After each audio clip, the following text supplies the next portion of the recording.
Tatandaan niyo, yatin niyo. Message mo sa isa't isa. Ah, Sa kanya, message mo kay Ronald. sabi nga kanina, Okay, tapos Ronald, Ako muna. ano po, Ronald, masabi mo kay Ronald. Harap ka. sabi ko sa kanya, ay sabi niya kanina sa akin, kahit magagalit ko at hindi na maintindihan kay Banan na Obi. Hindi ka nagalit, magkakay pa na. Ikaw, nagkalalita kayo, nagkakita eh, o, di ba? Sana na, iba na, ganun sa buwan ay maski mabiyo, maski mo, ano. Hindi na nangyari, balikan ka no. Balikan ka nangyari, balikan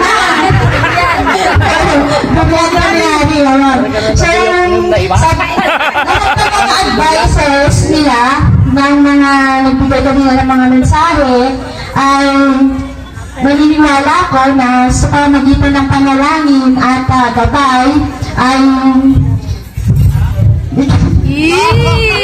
Mangyayari. ngayon po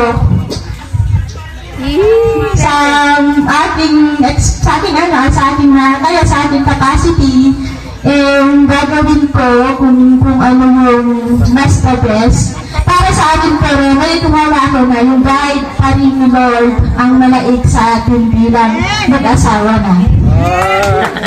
Nad, message kay Rosel. Please naman daw, ate. Ay, mamaya. Wait lang. Okay, message kay Rosel. Message mo naman sa kanya. Di ba, iba lang, maisbo. Please nga lang eh. Asawa. Kasi matagal kong pinapanalangin kasi yung pulong binigay ng Diyos.